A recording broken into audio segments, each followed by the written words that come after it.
Hola, ¿qué tal? Espero que estén muy bien. Bienvenido a este video de demostración de un motor de inducción y sus curvas características junto con su circuito equivalente característico. Vamos a estar viendo el circuito, tanto cómo se calcula el circuito en ohm y en por unidad. Vamos a estar viendo las curvas características del motor, cómo cambian ciertas curvas a medida que va cambiando el torque y cómo cambian otras curvas según los distintos tipos de control de velocidad. ¿Ok? Este es una tarea partida por el profesor de Máquinas Eléctricas 2, profesor Horacio de la Universidad de Tarapacá, aquí en Arica, Chile. Lo que les voy a mostrar va a ser lo que el profe nos pidió en la tarea, y es primero, sería anotar todos los datos del motor de inducción, que sean los datos nominales, los datos de ensayo de cortocircuito, los datos medidos de ensayo de vacío y la resistencia que se mide. Cabe destacar que es para un motor de inducción trifásico. Por lo tanto, el tipo de conexión va a afectar a los datos medidos. Es por eso importante que acá el profesor nos pidió ordenar como un vector los datos nominales del motor, en donde ponemos la potencia nominal como primer puesto, en el segundo número el voltaje nominal, el tercer número de polos, luego frecuencia y luego el tipo de conexión, siendo uno en delta y 2 en estrella, como el profe nos especificó acá. Con X tipo de conexión al motor puede tener solo dos valores, uno delta y el segundo es estrella. ¿Ok? Eso en qué va a cambiar, y es que en la conexión estrella se tiene que la corriente de línea es igual a la corriente de fase, pero el voltaje de línea es raíz de 3 veces mayor al voltaje de fase. Es totalmente lo opuesto en la conexión delta. El voltaje de línea es igual al voltaje de fase y las corrientes son las que cambian. También la resistencia medida, ya que cuando uno mide resistencia en estrella, no es el mismo resultado que cuando se mide en delta. Eso lo vamos a ver más adelante. Y K sería el factor por el efecto skin, ya que cuando uno mide resistencia, normalmente lo hacen con una multímetro y lo mide con la corriente continua. Las resistencias pueden ir cambiando su valor resistivo si es que si es corriente alterna o corriente continua, ¿no? Y si es que en corriente alterna tiene frecuencias muy altas. ¿Ok? Entonces es por eso importante tener en cuenta ese factor skin que se le llama. Ok, entonces lo primero que se hizo fue acá en MATLAB, fue anotar cómo nos pidió el profesor. Acá está el modelo, por así decirlo, y acá está hecho. Entonces, este primer valor de acá sería la potencia nominal del motor, el segundo valor del voltaje nominal, será acá el número de polos. Estos datos que yo puse acá los saqué de una ayudantía, de la ayudante, valga la redundancia, de este ramo de máquinas, que sería este ejercicio. ¿Ok? Nos dan un motor rebobinado, 8 polos, 50 Hz, 220 volt, 8 HP, conexión estrella. Nos dan la resistencia del estator medida entre fases es de 1,2 y la resistencia AC es su 30 mayor. Esta resistencia AC se refiere por el efecto Skin. Como le explicaba, en corriente alterna las resistencias tienden a aumentar su valor resistivo. Entonces, acá están los ensayos de vacío y de rotor bloqueado. Si se dan cuenta, son exactamente los mismos valores que están acá. En vacío tengo 120 volts, 9,8, 50. Vacío, 9,8, 120, 50, 550 de potencia. Y de esta forma los ordené. Luego, lo que hice fue tomar estos valores de la siguiente forma. Como sé que este primer valor es la potencia nominal, guardé en una variable llamada potencia nominal, pnom, el primer valor, valor 1, del vector llamado datos nominales. De esa forma agarré el valor de acá. Luego, para sacar el voltaje nominal, llamé una variable voltaje nominal, datos nominales. ¿Qué valor quiero sacar? El 2. Entonces saqué los 120. Y de esa forma guardé todos los datos necesarios desde acá. Por lo tanto, si yo quisiera cambiar el tipo de motor, basta con cambiar los valores acá y se hace todo el cambio para abajo. Se hace automático. Eso es lo genial. ¿Ok? Y acá los escenarios, esto lo voy a explicar más adelante, lo de los escenarios. Entonces lo primero que hice fue el cálculo de parámetros de circuito equivalente en valores base según conexión y ensayos. Eso es importante, como le explicaba antes. Entonces, acá calculé los valores base, que los valores base tenemos que se calculan. Bueno, acá tengo una foto porque también lo resolví en el cuaderno, perdón por la calidad de la imagen. Ok, entonces, eh, los valores base, lo tengo creo que, sí, los valores bases, la impedancia base se calcula como voltaje nominal al cuadrado dividido en la potencia, y la corriente base se calcula como potencia nominal dividido en el raíz de 3 por voltaje nominal. Se dan cuenta exactamente lo que tengo acá. Luego, tengo que calcular los parámetros referidos del estator. Primero yo siempre empiezo con las resistencias.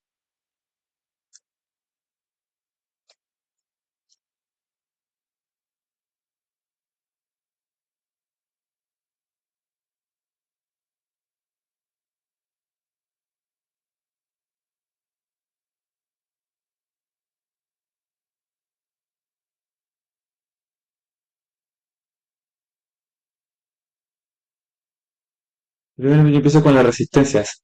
La resistencia...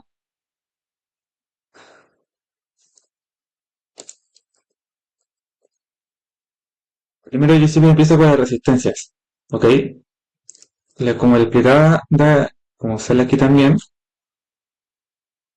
eh, acá está la ayudantía resuelta de donde yo saqué el ejercicio para este caso. Acá, por ejemplo, cuando se mide la resistencia en estrella, siempre el motor ya está conectado de forma trifásica, por lo tanto los bornes del motor son los terminales.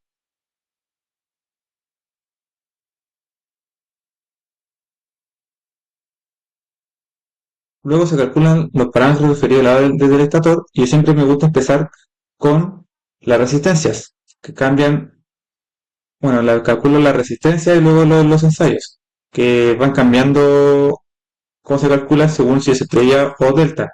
Entonces, por ejemplo, acá muestro que para la conexión en estrella del estator se tiene que, cuando yo mido la resistencia entre los Borner, voy a estar midiendo la suma de estas dos resistencias, por lo tanto la resistencia total medida es el doble de la de fase.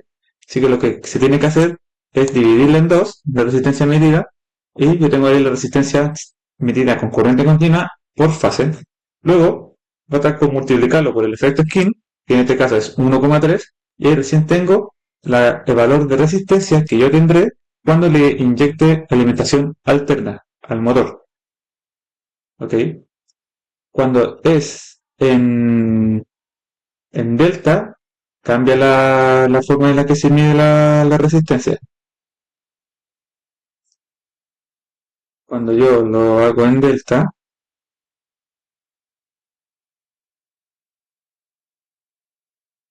cuando yo lo hago en delta, se estoy midiendo el paralelo de estos de resistencias, luego con el paralelo de, no, perdón, es la suma de estas dos resistencias, luego con el paralelo de la de acá.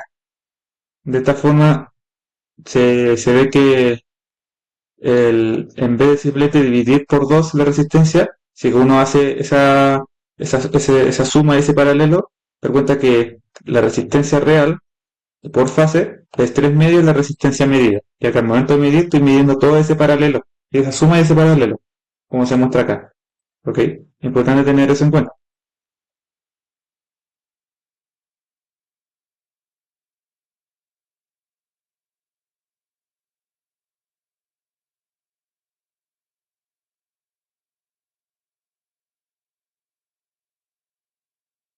Como puede ver acá en delta, dice resistencia CC multiplicada por 3 medios multiplicada por el efecto King. De esa forma ya tenemos la resistencia 1 y en estrella es 1 medio por el efecto King. ¿Ya? También voy a ver el ejemplo de estrella ahora, ya que este motor fue solicitado en estrella.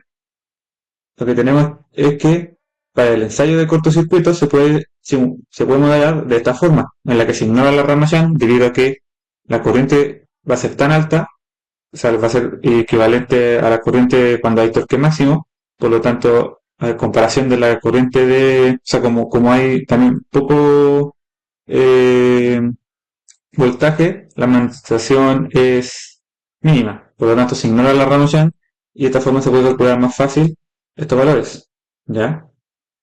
Por lo tanto, acá podemos ver que el R equivalente se puede sacar un R equivalente, se puede sacar Z equivalente y el X equivalente.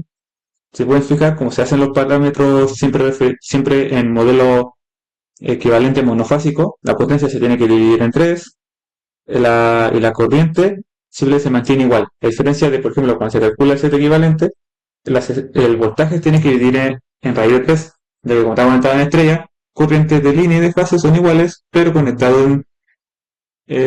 el voltaje es distinto. El voltaje en fase se tiene que dividir en 3. O sea, perdón, el voltaje de línea se tiene que dividir en 3 para sacar el voltaje de fase. Y de esa forma sacar estos parámetros. Lo equivalente es en cortocircuito o en un motor bloqueado. ¿Ya? Luego de calcular estos parámetros, se calcula como potencia dividido en corriente. Acá está puesto de esta determinada forma. Potencia de cortocircuito dividido en 3 por la corriente al cuadrado. Y acá para el Z equivalente que es de cortocircuito, se tiene voltaje medido en cortocircuito dividido en raíz de 3 dividido en la corriente. Luego, para el X equivalente, es la raíz, ese square significa raíz de Z equivalente cuadrado menos R equivalente cuadrado. O sea, es exactamente igual que como se sacan los parámetros de un transformador. ¿Ya?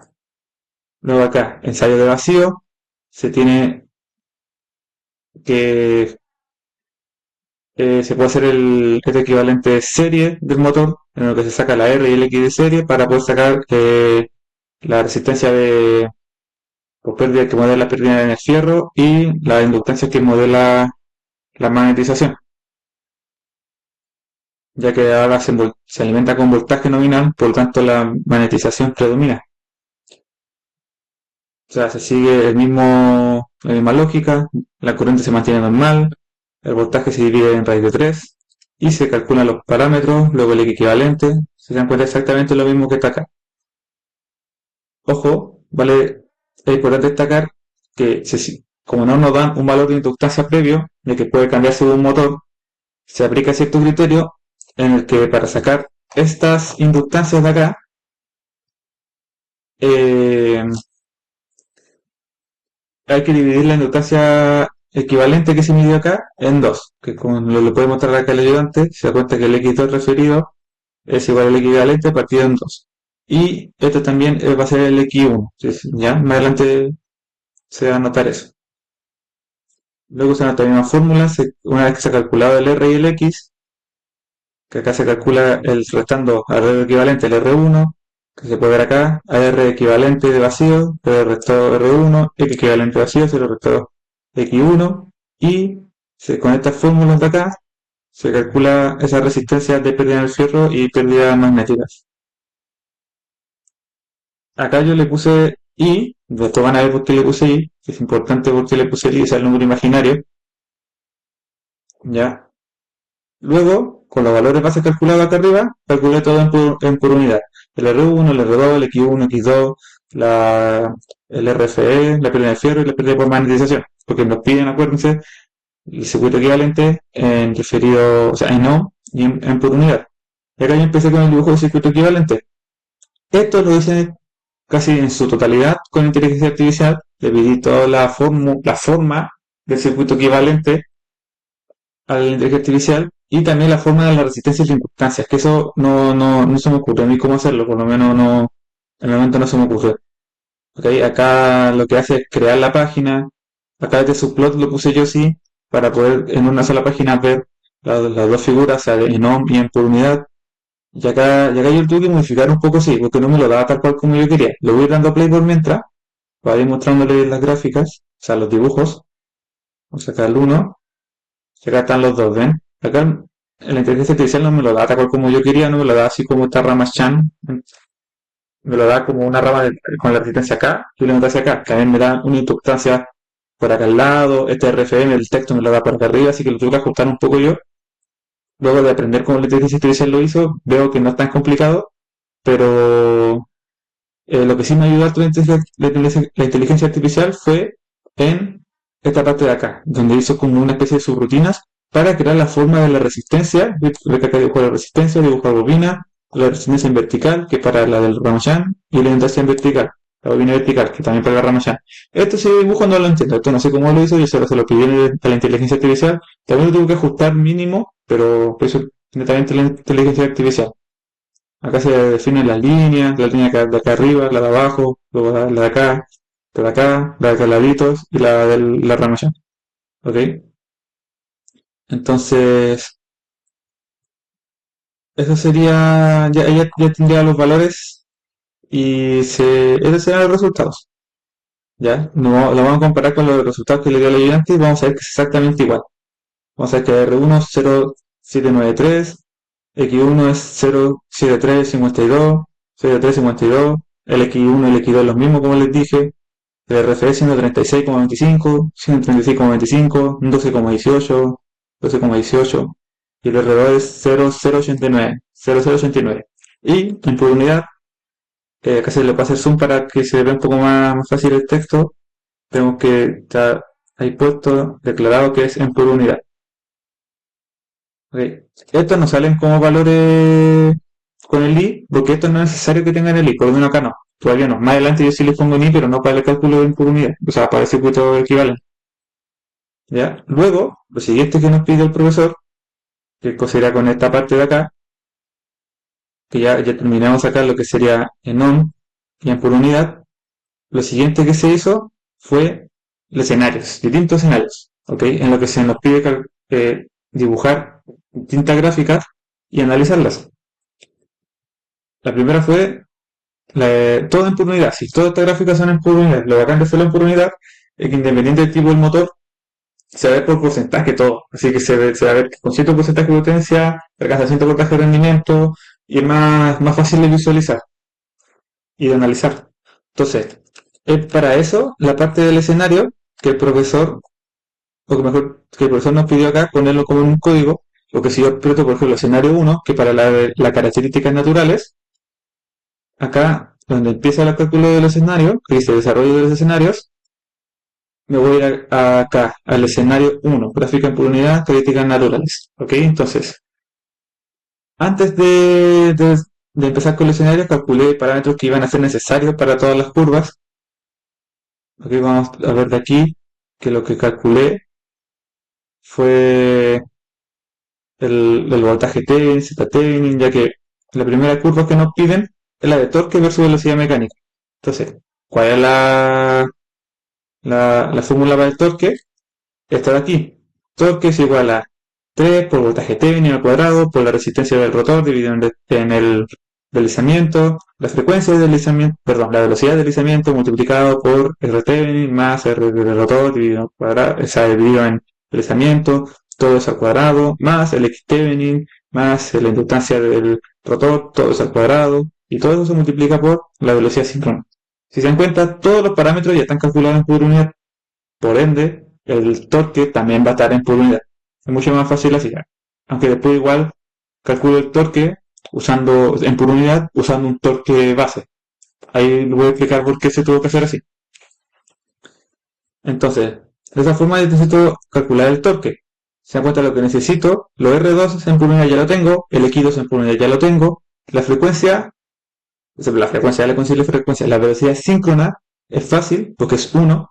La frecuencia síncrona acá en por unidad es 1 ya que es el valor base de la velocidad. Así que te van a dar cuenta que no va a estar. Luego, me falta calcular el R Thevenin, el X Thevenin y el voltaje Thevenin. ¿Cómo se hace eso? Podemos ver de aquí que el voltaje Thevenin siempre se ve desde el rotor. Por lo tanto, todos los parámetros para atrás es donde se calcula el R Thevenin y el voltaje Thevenin. Entonces, lo primero que se hace es juntar esta rama shunt de acá en paralelo y acá se le llamó ZM, que se encuentra en la multiplicación de los dos dividido en su suma, que fue lo que hice acá. ZM es la multiplicación de los dos dividido en su suma. Acá también antes calculé la velocidad síncrona y la calculé en radianes por si acaso, pero después al final parece que no lo utilicé, porque como está todo en por unidad, no hace falta calcularlo en radianes. Luego, el Z1 es la suma de estos dos de aquí arriba, el R1 más X1, así lo hice yo también, R1 X1, acá incluí recién en el X1, en la inductancia, la reactancia del estator, el número imaginario, Luego Z-Thevenin, es necesario acá ponerlo, es necesario ponerlo porque si no esto se va a poner simplemente como un valor real, y no es real el Z1, también tiene un valor imaginario.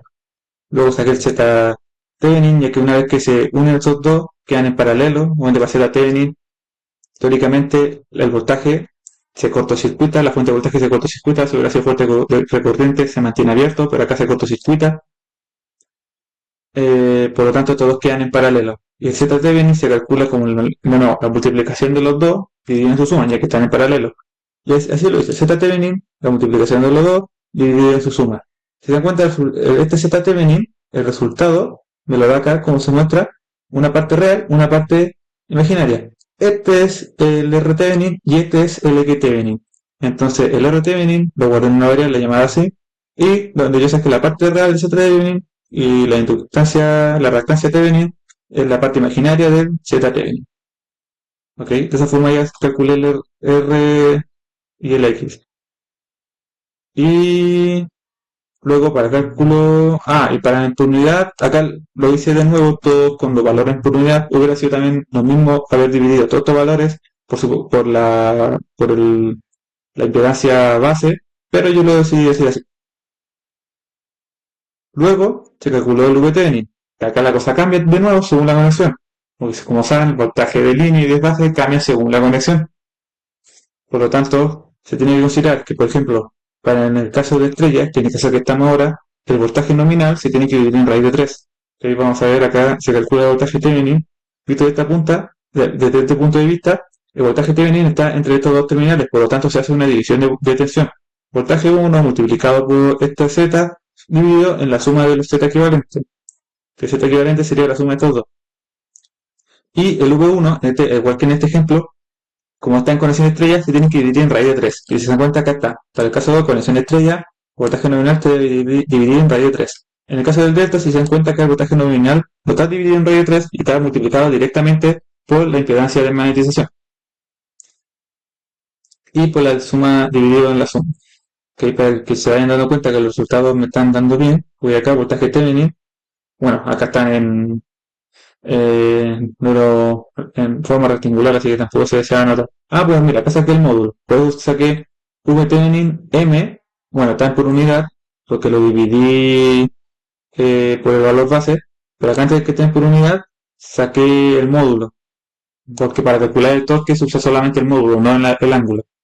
Y acá me dio 118, si se dan cuenta el mismo de acá, 118,94, 118,94,93.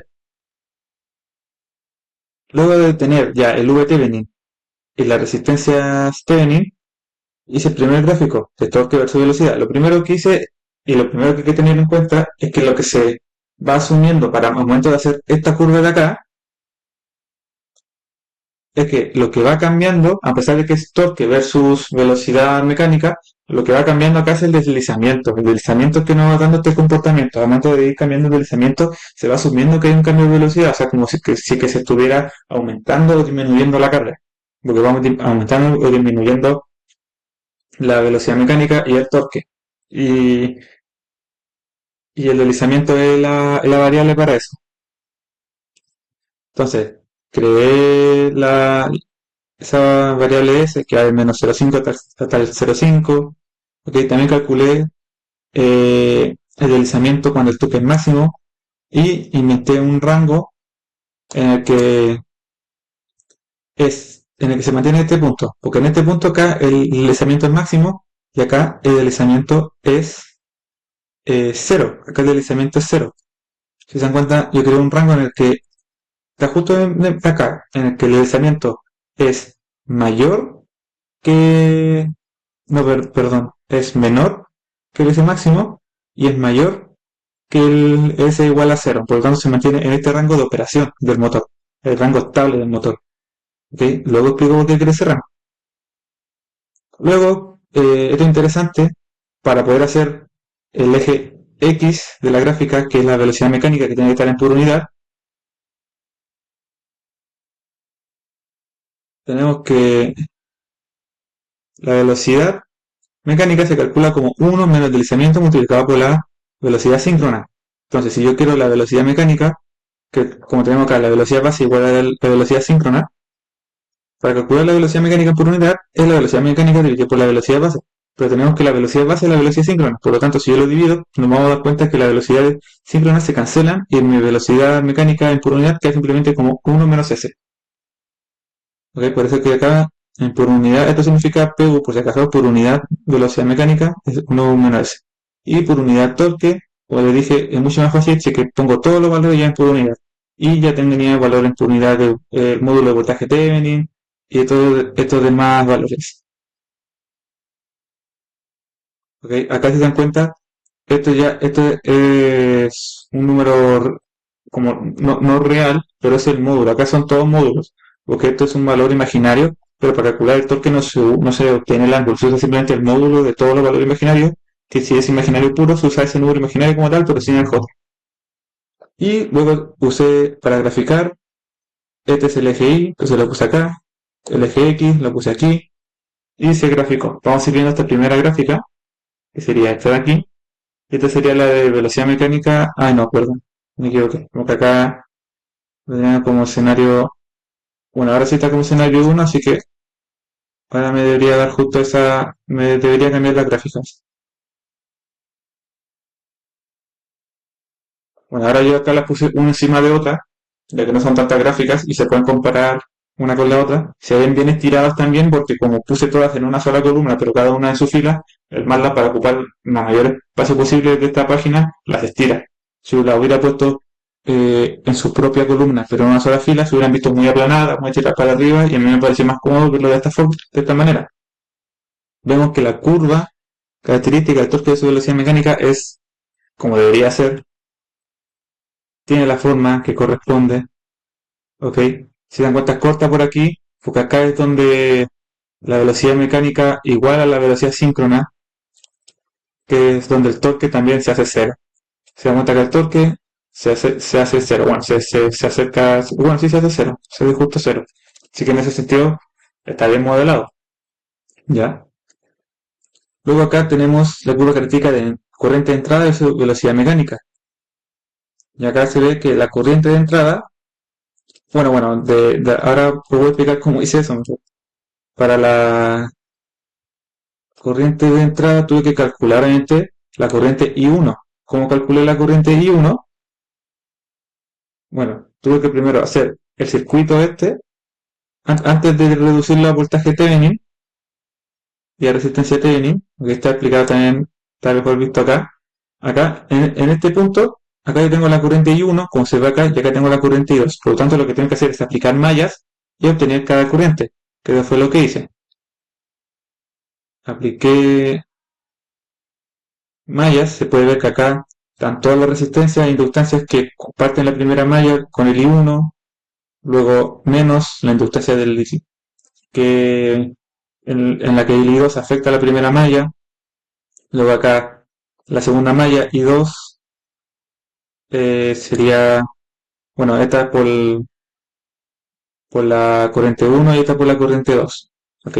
Acá se aplica la ley de los voltajes, se hace su sistema de ecuación y se ordena una matriz ampliada. Acá sí, ojo detalle, que acá yo me equivoqué y puse voltaje Thevenin, no es voltaje Thevenin, acá es voltaje 1, ¿ya? O sea, voltaje de entrada, voltaje de alimentación. Entonces, ¿de qué forma yo le puedo poner a MATLAB para que me resuelva esta matriz? En realidad, la resolví yo, la dejé expresada y esa expresión de resolución, ya que este circuito nunca va a cambiar, según este modelo que yo estoy haciendo, siempre la forma de calcular las corrientes va a ser con el mismo método, con el mismo proceso. ¿Cómo lo hice? Lo hice por Kramer. Por ejemplo, si yo quiero calcular la corriente 1, reemplazo este vector de los resultados, lo reemplazo de acá, como lo hice, bueno, lo primero fue calcular esta determinante, la determinante de esta matriz. Si sin la parte ampliada, sin eso no, y calculé esta determinante, sería como una matriz 2 por 2, se multiplica cruzado y se resta. Multiplicación de estos dos paréntesis que están acá, menos la multiplicación de estos dos de acá, que están aquí. ¿Ven? Luego sacar esa determinante, como les digo, si quiero encontrar la corriente I1, reemplazo este vector de la matriz ampliada, lo reemplazo acá, que como se puede ver aquí, se dan cuenta el voltaje Thevenin ahora está acá, y el cero está acá abajo, y esto se mantuvo exactamente igual acá, y se calcula ese determinante también. voltaje Thevenin, puesto este paréntesis que está aquí, y como acá este es 0, 0 se multiplica por el ZM y queda así tal cual. Luego de hacer eso, para la corriente 1, se tiene que dividir la determinante que calculé una vez que se reemplazó este vector que les digo de acá, dividido en la determinante de toda esta matriz. O sea, dividido en esta determinante, que es lo que tengo acá. Y de esta forma se consigue la corriente 1 sin tener que incluso calcular la otra corriente o tener que hacer algún despeje con el sistema de ecuaciones. ¿Ok? Y de esta forma calculé la corriente I1. Entonces, si se van a dar cuenta acá yo tengo por unidad corriente I1, tengo todos los valores necesarios para calcular la corriente. Y lo grafiqué. Como es por la velocidad, el por unidad de velocidad ya lo tengo y se grafica. Y este es el resultado. Como podemos ver, a medida que la velocidad va disminuyendo, o sea, perdón, va aumentando, la corriente va disminuyendo. Este tiene todo el sentido porque si la velocidad mecánica aumenta, perdón, si la velocidad mecánica aumenta, va a haber menor diferencia de velocidad relativa entre el campo magnético rotatorio y el rotor, lo bobinado del rotor. Por lo tanto, la FEM inducida va a ser menor y la corriente va a ser menor. También se puede ver que acá, en esta parte en la que se empieza a operar como generador el motor, la corriente aumenta y eso tiene toda la lógica, porque tiene que aumentar sin que empiece a aumentar como generador. Luego, la corriente, o sea, la siguiente gráfica que se nos pidió calcular fue la potencia de salida dividido, o sea, por la velocidad mecánica. ¿Cómo calculé la potencia de salida? Calculé con la siguiente fórmula, que sería torque en el eje por velocidad mecánica. Este ya lo tenemos. Por lo tanto, lo que tenemos que calcular es el torque en el eje, que eso ya lo teníamos. Ya lo teníamos, que la primera gráfica es según el torque en el eje. Así que bastó con multiplicarlos. Una vez que lo multipliqué, lo grafiqué y el resultado es este de acá. Que así a simple vista no tiene mucho sentido. Después, en la siguiente gráfica vamos a ver que sí. Pero acá lo que yo hice es, por eso que acá yo calculé este rango. Este rango en el que calculé en donde el motor es operativo en el rango estable del motor. Porque ahora acá yo reemplazo, por ejemplo, acá voy a escribir rango S, o sea que quiero que me muestre solo los valores en esta parte de la gráfica, cuando está estable. Le vamos a dar play y lo que me va a dar es esto de acá, que se dan cuenta una forma mucho más simplificada de visualizar. Se puede ver que a medida que va aumentando la velocidad mecánica, la potencia va disminuyendo. ¿Por qué? Porque como podemos ver aquí, si la velocidad aumenta, el torque disminuye, por lo tanto la corriente va disminuyendo y la potencia de salida también va disminuyendo, ya que podemos ver acá de la fórmula que, bueno, la potencia de salida depende justo de los dos, del torque y de la velocidad, pero a, eh, cuando la velocidad cambia a pequeños valores de velocidad, se dan cuenta que el torque disminuye bastante. Acá la velocidad, como se ve, ni siquiera disminuyó un 10%, disminuyó un 5% la velocidad, aproximadamente un 4%, pero van a ver que acá el torque disminuyó de un 6% a un 0%, o sea, disminuyó mucho. Es por eso que, según esta fórmula, como pueden ver, la potencia de salida, con pequeños, con pequeños cambios en la velocidad, el torque aumentaba bastante. Y eso es lo que se ve acá. Por lo tanto, la velocidad aumentó, el torque disminuyó muchísimo. Por lo tanto, si el torque disminuye mucho, la potencia de salida también disminuye harto. Es por eso que se ve acá que la velocidad va aumentando y el torque va disminuyendo bastante también. O sea, perdón, la potencia de salida va disminuyendo, disminuyendo, disminuyendo. Ok, eso sería por la parte de las características naturales. Ahora vamos a ir al escenario 2, que es el efecto de encarga en el motor. Es por eso que esto, si se dan cuenta, la gráfica sigue siendo en por unidad. Es importante tener eso en cuenta. Pero ahora la vamos a estar viendo todas con respecto a la potencia de salida. Todas las siguientes gráficas van a ser respecto a la potencia de salida. Entonces la siguiente es, como dice aquí, velocidad versus potencia de salida. Por lo tanto, lo siguiente que tengo que calcular Bueno, ya tenía todo calculado, de hecho. Es como exactamente la misma fórmula, así que simplemente queda graficarlos. Voy acá a cambiar el escenario 2 para que se grafique esas siguientes gráficas.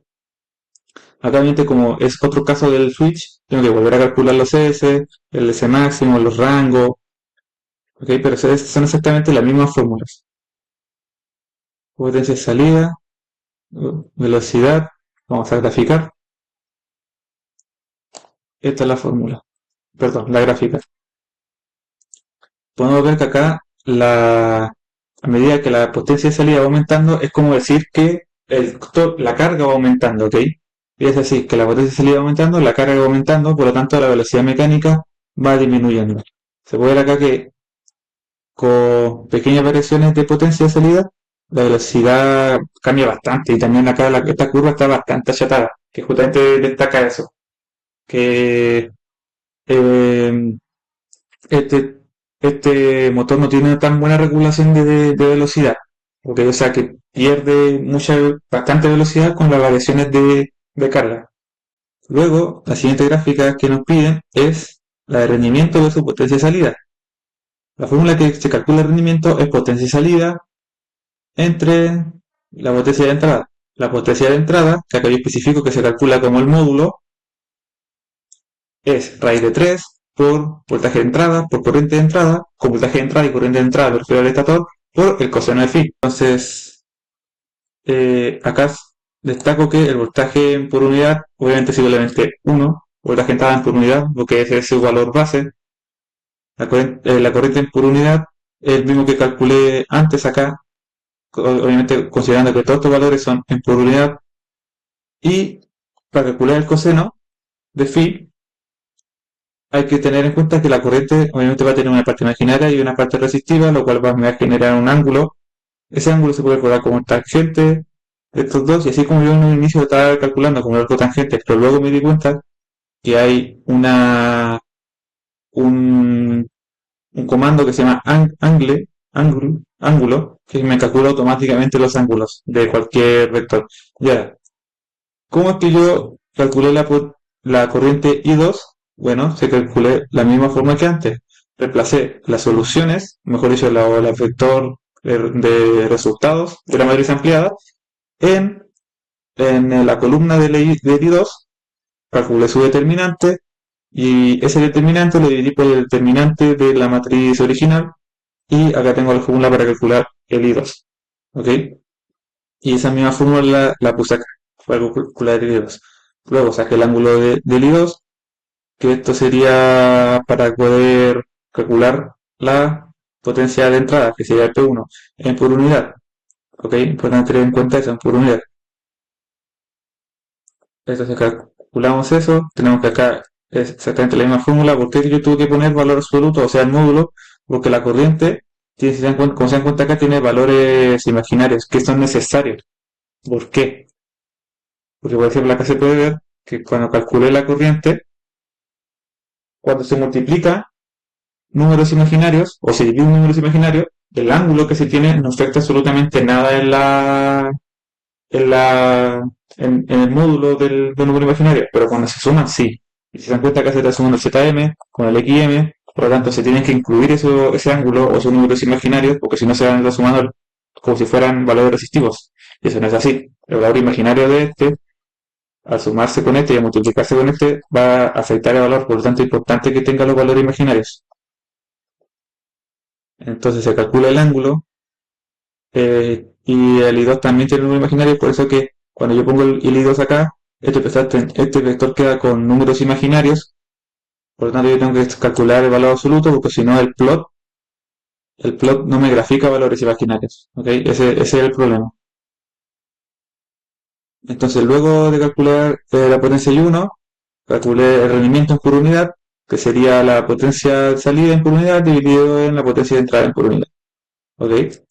Y lo tuve que crear obviamente en el rango que les digo, entre el voltaje, en el rango de operación del motor, entre acá, en donde el torque es máximo y el S es cero, el del cemento es cero, Y la gráfica es la siguiente, este de aquí. ¿Ok? A medida que la potencia va subiendo, el rendimiento va subiendo. Si se dan cuenta, con pequeñas variaciones de potencia, o sea, varía desde el 0,05% hasta el 30%, ya se alcanza el rendimiento nominal. O bueno, acá obviamente este es un modelo casi ideal, o sea, hay otras pérdidas que no se están considerando, es por eso que acá, como se puede ver, sobrepasa la unidad acá el rendimiento, porque no se están considerando las pérdidas, hay ciertas pérdidas que no se consideran, principalmente las pérdidas por las pérdidas en el fierro, o sea, en el núcleo, ¿okay? Es por eso que esto sobrepasa, pero se puede ver que con pequeñas variaciones de la potencialidad, o sea, con pequeñas cargas, el rendimiento empieza a mejorar. ¿Ok?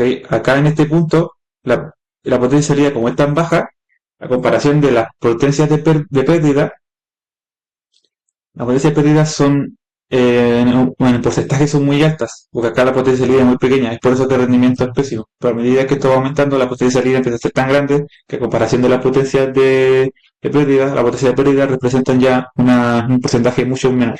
Por lo tanto, esto no, ya el rendimiento mejora notablemente. Luego, la siguiente gráfica que se nos pidió hacer fue la de corriente de entrada versus potencia de salida. Estas corrientes ya las tenemos. Bueno, acá lo que yo quería poner acá es que se necesita sí o sí trabajar en estos rangos, porque si no, las gráficas que me dan son un poco caóticas. ¿Ok? Luego, esto ya lo tengo, corriente de entrada ya lo tengo, potencia de salida ya lo tengo, y el resultado es el siguiente.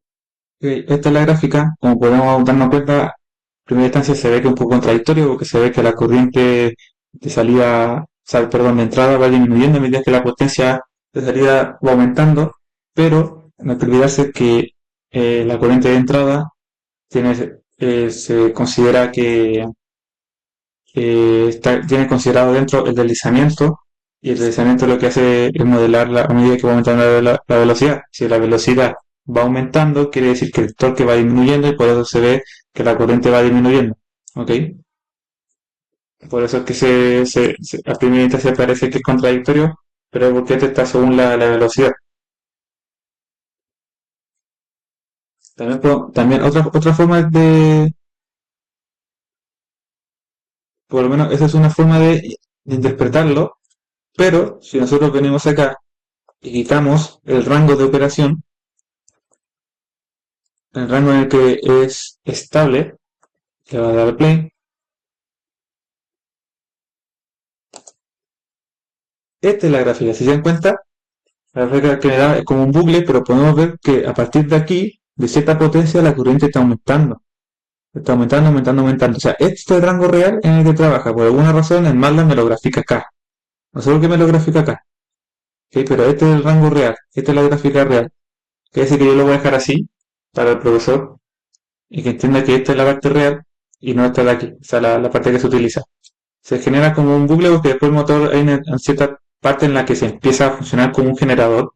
Entonces ahí se funciona de esta otra forma, que la potencia aumenta y la corriente negativa, porque obviamente empieza a entregar corriente, a transformar energía mecánica en eléctrica, y es por eso que se empieza a entregar corriente. O sea, la corriente se ve como negativa porque cambia la dirección.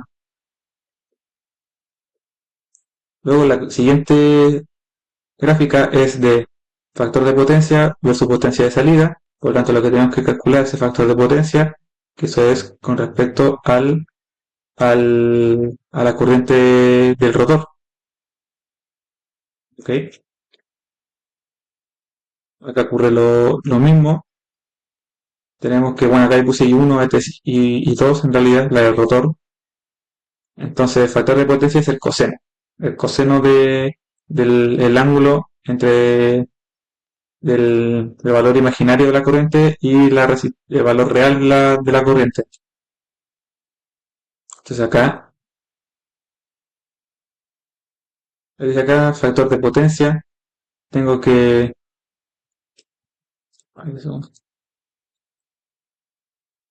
La siguiente gráfica es el factor de potencia de la entrada y su potencia de salida. Acá el factor de potencia es con respecto a la corriente de entrada. ¿Ok? Entonces se obtiene en cuenta lo mismo de antes, que existe un ángulo, y el factor de potencia es el coseno de ese ángulo. ¿Ok?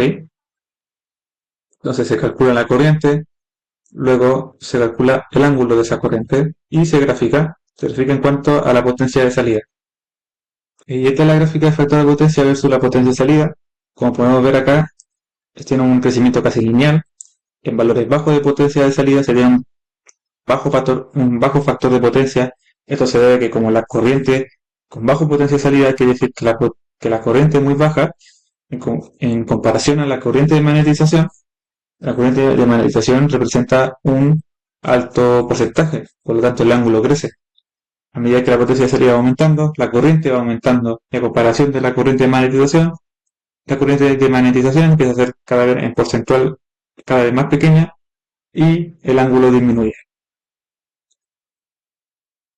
Luego, la siguiente gráfica que se nos pide calcular y la última de este escenario es el deslizamiento versus potencia de salida. El deslizamiento ya lo tenemos calculado, es el S que hemos estado usando todo este rato y la potencia de salida también es la potencia de salida que hemos estado usando todo este rato. Así que se calcula directamente, o sea, se grafica directamente. Esta es la gráfica. La forma de interpretarla es que podemos ir dando cuenta que a partir de acá, cuando la potencia aumenta, el deslizamiento también aumenta porque la velocidad disminuye. Si la velocidad disminuye, la diferencia entre la velocidad síncrona y la velocidad mecánica aumenta. Por lo tanto, esta sería como la zona estable. Lo que acá yo no puse, a diferencia de toda la otra gráfica, que funcionara entre el rango de torque máximo y o sea, del deslizamiento de torque máximo y entre el deslizamiento igual a uno, o sea, perdón, igual a cero, es que si no hubiera graficado como esta zona de acá, de caída, lo cual no tiene mucho sentido. Así que por eso le quité ese rango, pedí que me graficara la gráfica completa y me da este resultado. ¿Ok?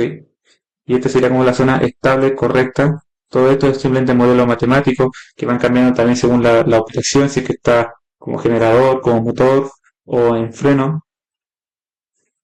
¿Ok? Y eso sería en cuanto al escenario 2. Luego el escenario 3 es control de velocidad. Hay distintas formas de poder controlar la velocidad de un motor.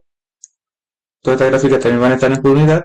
Y la primera que vamos a hacer va a ser el control por número de polos. Así que lo que tengo que hacer primero acá arriba es cambiar al escenario 3 y irnos para allá. Acá está. Escenario 3, control de velocidad. La primera gráfica es por control por número de polos. Ok, entonces la siguiente gráfica es por número de polos.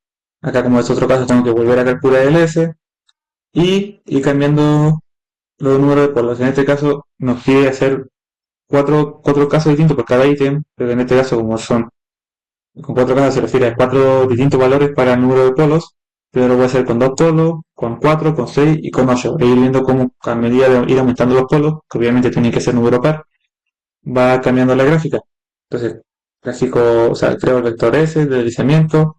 El número de polos es el primero que estoy usando es dos polos. Luego calculo la frecuencia base, o sea, la frecuencia con ciclo de frecuencia, la velocidad base o la velocidad síncrona, que es con el número de polos, ojo, este número de polos de la placa nominal. Es importante tener en cuenta. La velocidad base nunca cambia, siempre va a ser la misma, ya que es de la placa nominal. Luego, también como dato, esto en la realidad no se usa el cambio de polos, quizás si se usa sería para simplemente laboratorios, porque tendría que existir un motor en el que se tenga una bornera con los bobinados, con los devanados con el bobinado del rotor del motor para poder ir haciendo, ir aumentando o disminuyendo los grupos para aumentar o disminuir los números de polos. ¿Ok? Luego se calcula la velocidad síncrona, pero con ese nuevo polos, que a medida que se dan cuenta, la velocidad síncrona es inversamente proporcional a los polos, por lo tanto, si yo aumento los polos, la velocidad síncrona va a ir disminuyendo. Luego calculo la velocidad mecánica con esa nueva velocidad síncrona y la calculo en por unidad. Pero ahora, en vez de usar la velocidad base nueva, por así decirlo, con el cambio de polos, ocupo la que es por la placa de valores, ¿ok? Por la placa de características. Luego el torque se calcula, como siempre, de la misma forma, pero acá, para poder calcularlo por unidad, calculé el torque base. Para poder calcular yo el torque base, usé esta fórmula de acá, que el torque, una forma de calcular el torque es la potencia dividido en la velocidad mecánica, pero como son valores base, tiene que ser la potencia base dividido en la velocidad base, que la velocidad base es la velocidad síncrona. Es por eso que está calculado el torque, torque eléctrico o electromagnético, que significa TE, base es la potencia nominal de la placa característica del motor dividido en la velocidad síncrona con los valores de la placa característica del motor también.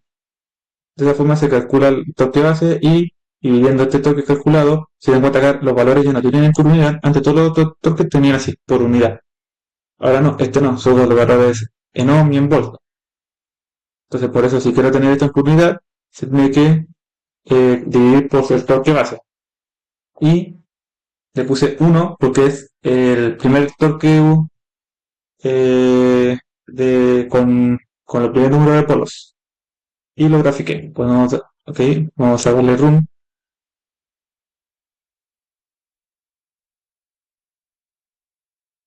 Sería este de aquí, nuestra tensión de alimentación, este de acá, un número de polos.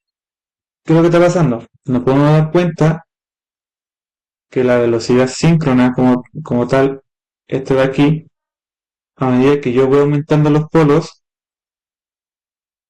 si es que o sea, a medida que lo voy disminuyendo, mientras más pequeño es, la velocidad síncrona es menor, o sea, es mayor, perdón. Se dan cuenta acá, la gráfica roja es con dos polos y podemos darnos cuenta que la velocidad mecánica en por uno está mucho más acá a la derecha, o sea, es mayor, ¿ok? Luego, para calcular la siguiente gráfica con cuatro polos, pues simplemente cambiar polos, calculé la velocidad síncrona con esa cantidad de polos, que serían cuatro polos. Luego la velocidad mecánica con esa nueva velocidad síncrona, pero la velocidad por unidad de esa velocidad mecánica se sigue utilizando la velocidad síncrona con los valores nominales del motor, que eso es importante.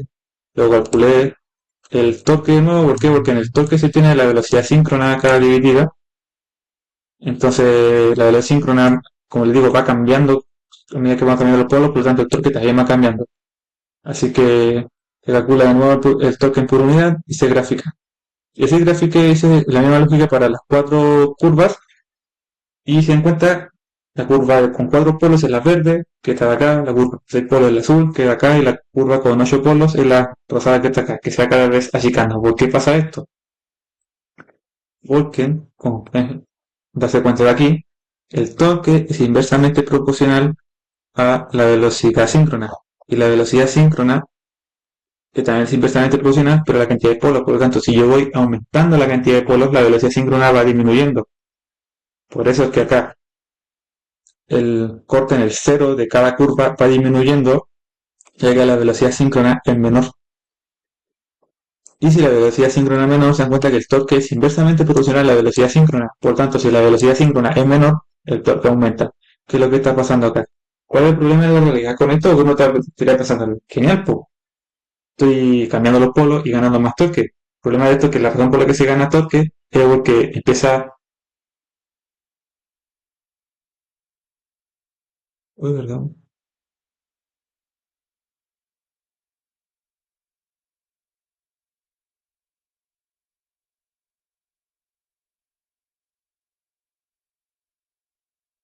Uno de los problemas que tiene esto es que si yo voy aumentando la cantidad, o sea, disminuyendo la cantidad de polos para ir ganando más velocidad, como se van dando cuenta, voy perdiendo mucho torque. Acá tengo 50% de torque, acá debo tener 25% de torque, o sea, el torque máximo de pasar de acá del 100% pasa a un 25%, o sea, se pierde demasiado torque para poder ganar velocidad, lo cual no es óptimo. Luego, la siguiente gráfica que se nos pide calcular es el control de velocidad, pero por deslizamiento. Por deslizamiento se refiere a que vamos a ir cambiando la extensión de alimentación o la resistencia rotórica. Una de las razones por las que se tiene para cambiar estos valores, aparte del control de velocidad, también para impedir las corrientes de partida. Es importante tener en cuenta, ya que el motor necesita hacer su propia inercia y en partida la velocidad es muy pequeña, entonces demanda mucha corriente. Ok, entonces, VLC lo que hice fue ir cambiando, por ejemplo, primero voltaje nominal, lo que hice fue calcular el V-Thevenin, luego calculé el V-Thevenin, calculé el torque. Ojo, que acá yo ni siquiera he estado cambiando los valores de resistencia, por lo tanto, todo el valor de resistencia se mantiene exactamente igual al original. Luego calculé la velocidad por unidad, ya que ahora como estoy cambiando el voltaje y no estoy cambiando ni la frecuencia ni los polos, la velocidad síncrona se mantiene constante, por lo tanto estoy usando la original del motor. Y este torque lo tengo que dividir por el torque base para tener el torque en por unidad.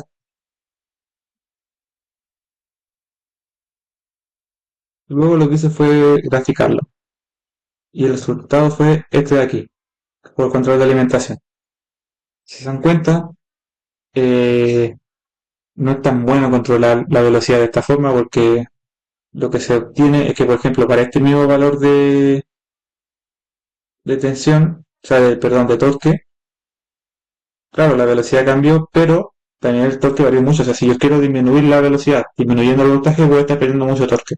Por lo tanto, en algún punto ya no va a ser útil para ciertas cargas, provocando que el motor se queme. La siguiente gráfica es por resistencia rotórica. Esto se refiere a que se le va a ir agregando resistencia al, al rotor, al bobinado del rotor, que obviamente pues, esto sería para rotores, o sea, para motores con rotor bobinado, donde es posible tener la formera del rotor y agregarle una especie de reóstato dimensionado para aguantar las corrientes del motor, como la corriente de partida. Entonces, ¿cómo se hace el cálculo de estas gráficas por resistencia rotórica? La primera fue con el alrededor normal, por lo tanto usamos el torque por unidad que hemos estado usando en todo momento y lo graficamos. Luego, lo que hice fue ir agregando resistencias. ¿Ok? Entonces, tomé el valor de la resistencia que se va a calcular con el motor que uno ponga en este MATLAB y primero calculé el doble de esa resistencia. Si se dan cuenta, se suma. ¿Ok? La forma de calcularlo es sumando. Esta es la fórmula del torque y se agrega acá la resistencia. Porque obviamente se le está agregando al bobinado del rotor. Luego se le suma al R2. ¿Ok? Así con lo mismo, pues la segunda gráfica es con 3 veces la resistencia del rotor y 4 veces la resistencia del rotor. ¿Okay? El resultado fue este de aquí.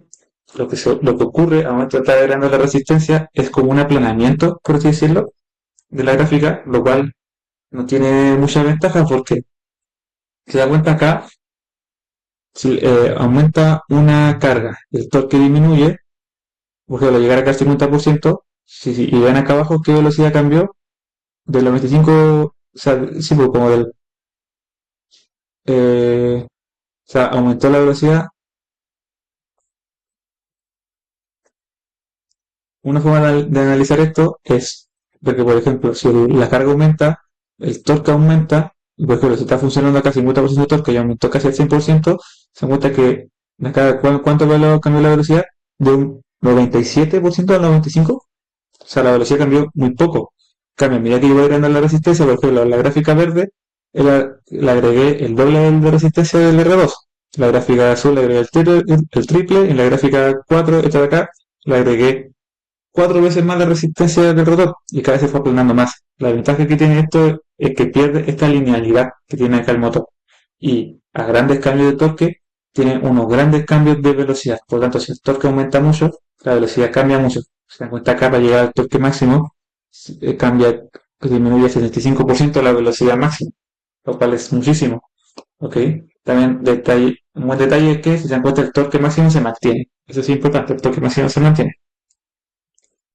Lo siguiente a ver es el control de frecuencia, o sea, el control de velocidad por frecuencia. El primero es la frecuencia constante, ¿ok?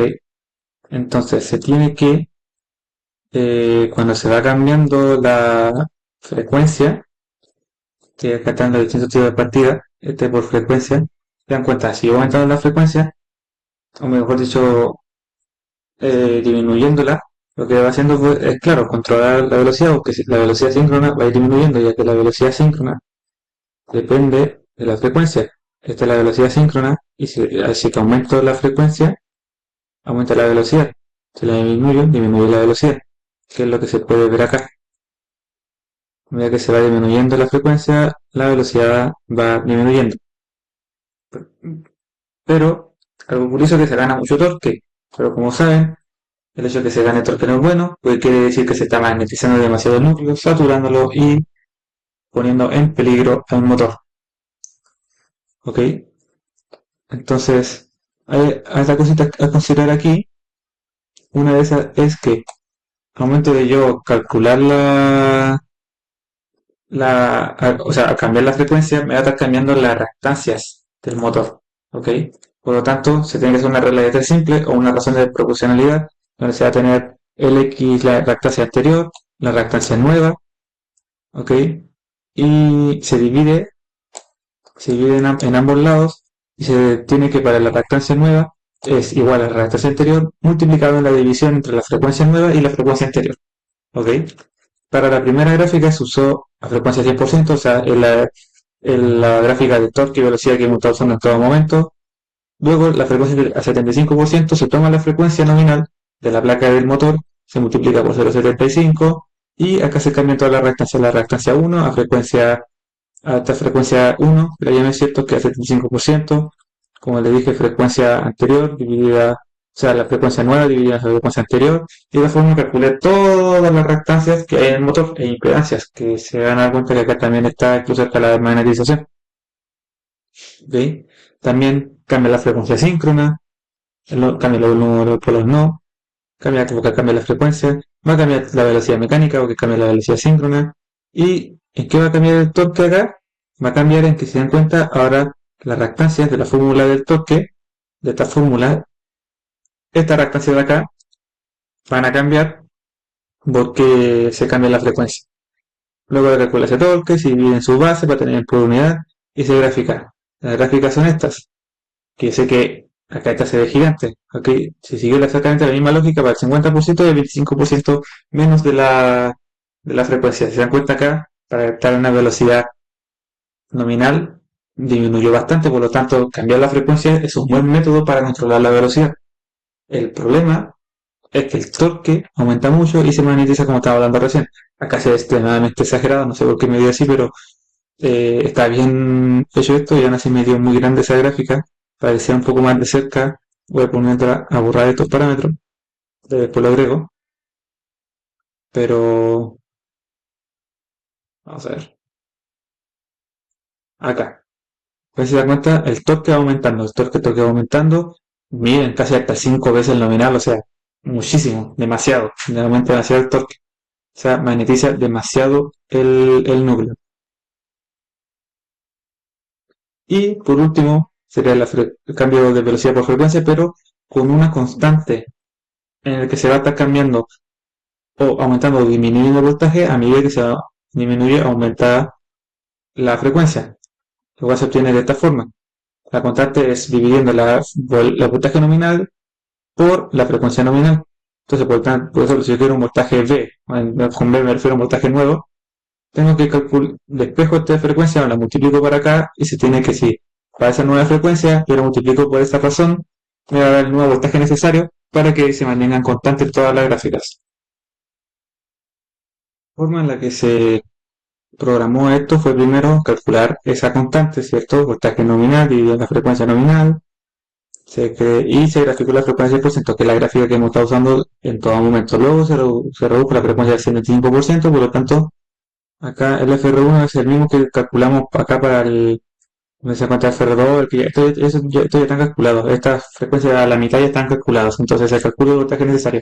Ojo que este voltaje calculado es el voltaje de entrada, no el voltaje de Thevenin, por lo tanto hay que volver a calcular el voltaje de entrada dependiendo de si es conexión delta o estrella, o sea, perdón, el voltaje de Thevenin si es delta o estrella. Luego de calcular ese voltaje Thevenin se puede calcular el torque, ya que el torque cambia, la velocidad cambia y las reactancias cambian por el cambio de frecuencia. Ahora está cambiando toda la ecuación del torque. Se está cambiando por cambiar el voltaje y la frecuencia de forma proporcional. Esa se ocupa la misma lógica para todas las gráficas y el resultado fue este de acá. Se puede ver que el torque disminuye, pero cada vez menos. O sea, para disminuir mucho el motor se dan cuenta que El torque se llegó a crecer al 50%, antes aumentaba muchísimo. Y para otras gráficas, como para la voltaje de alimentación, el torque disminuye mucho, así que esto es considerable, ya no es tanta pérdida. Y este es el control ideal de un motor que se consigue hoy en día con variadores de frecuencia. Y esos serían mis resultados para esta tarea. Espero que les haya gustado el video, que haya podido aprender un poco. Y me despido. Chao, chao.